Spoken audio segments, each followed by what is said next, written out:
Përshëndetje përsëri. Përshëndetje edhe nga unë. Në këtë epizod do të flasim për një nga argumentet shumë të rëndësishme të shëndetit mendor, për një shtrëngullim të shëndetit mendor më saktë, që është shumë i përhapur në popullsinë, duke përfshirë pothuajse të gjitha moshat, sepse është një nga argumentet që një herë në jetë do ta kalojë gjithë secili nga ne. Do të flasim pikërisht për ankthin, çfarë është ankthi dhe si ta dallojmë, duke ditur që ka shumë shtrëngullime të ngjashme me njëra tjetrën, dhe për këtë sot po i drejtohem Arianës, çfarë është ankthi?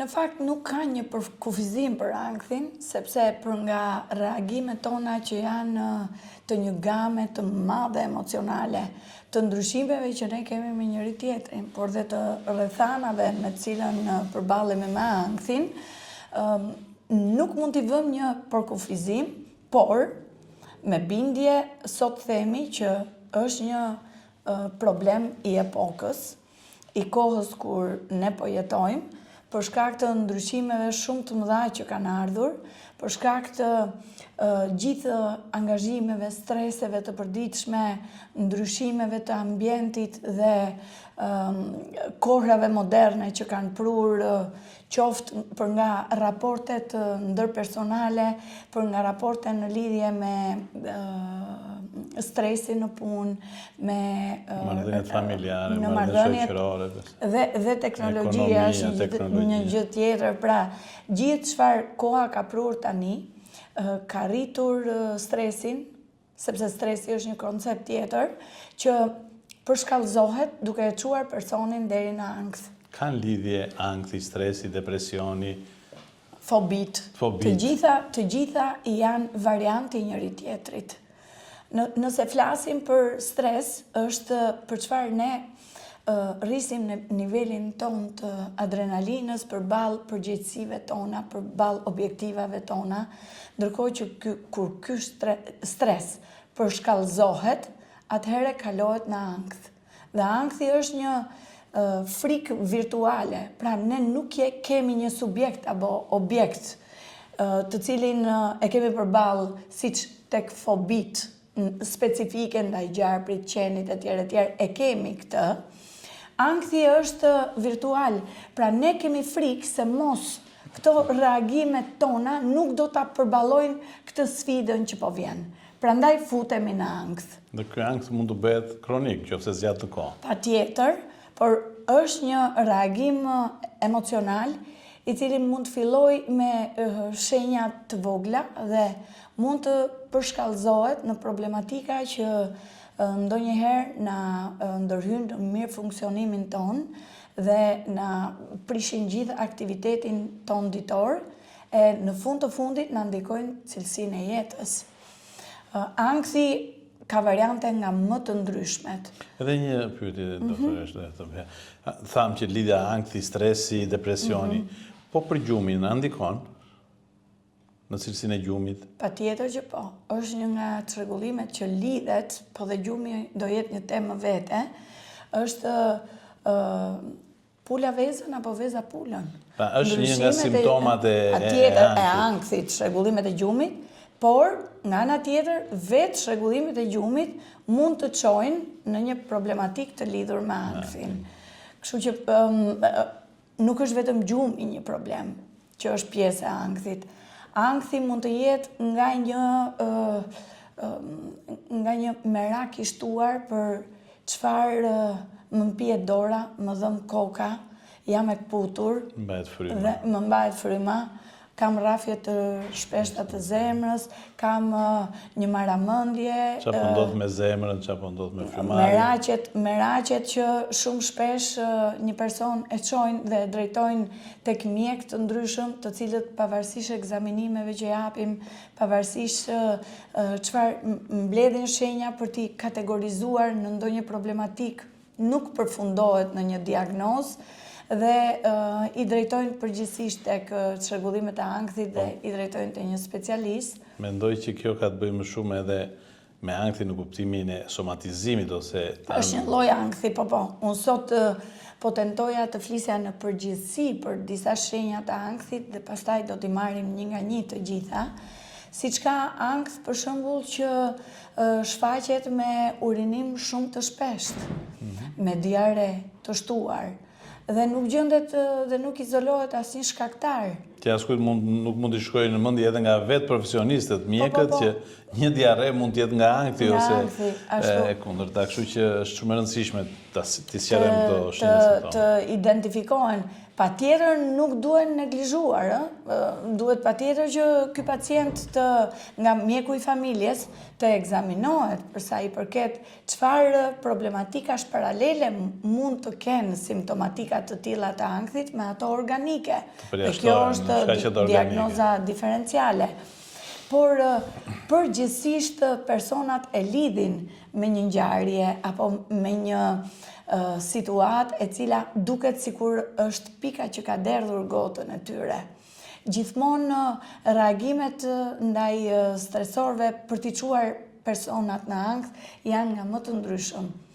Dhe mënyra se si njerëzit e tregojnë ankthin janë të ndryshme. Ka njerëz që i shprehin me ngjyra të forta emocionale dhe këto njerëz janë përgjithsisht shumë merakli, shumë të ndjeshëm, duan patjetër që deri në detaje të shpjegojnë emocionet e tyre. Sepse ashtu është dhe karakteri i tyre, perfeksionist, personaliteti. Po.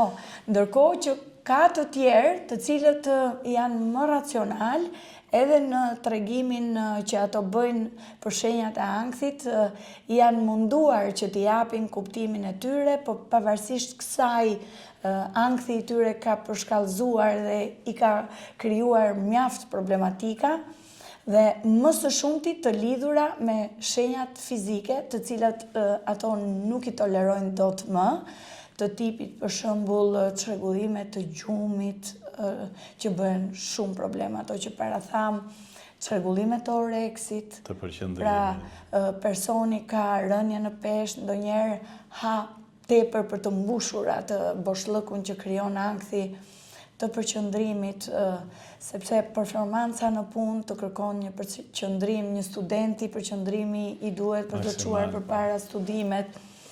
Ka këtë marramendjen që pas periudhës së Covidit ne i gjejmë tepër si shenjë dhe që shumë shpesh e kërkojnë tek mjeku otorinolaringolog apo te neurologu, por që nuk evidentohet asgjë. Ka mpirje që i alarmon shumë, duke menduar që po kalojnë një paralizë, po dhe kjo është nuk justifikohet me gjitha kërkimet që bën një neurolog.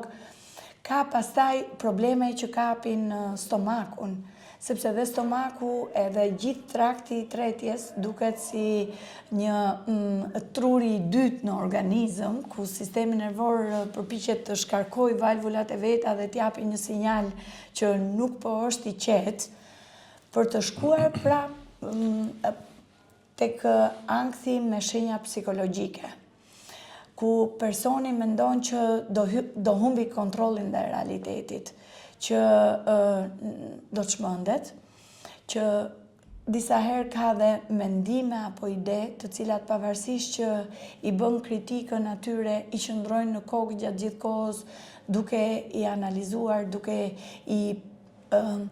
i amplifikuar si frikra të mëdha që gjithashtu do ta çojnë në çmenduri, dhe që ky është ankthi obsesiv, një tjetër formë ankthit që ne do ta trajtojmë, dhe që e bën individin ndonjëherë edhe kaq të tmerruar sa tenton të izolohet apo bën veprime të cilat i bën për të reduktuar ankthin që ky mendim i krijon atyre. Është një nga problemet më serioze që kanë lidhje me ankthi. Pra të gjitha këto që ju thoni janë gjithë larmia e formave të shfaqjes së ankthit, shenja, simptoma, dhe të gjitha këto varet nga gjithsesi nga ne për sa kohë i trashënojmë, i bartim pa gjetë një zgjidhje. Si përjetohet kjo nga vetë pacientët? Nga vetë pacienti, patjetër që kur prish cilësinë e jetës, një pjesë e mirë fillojnë edhe hulumtojnë.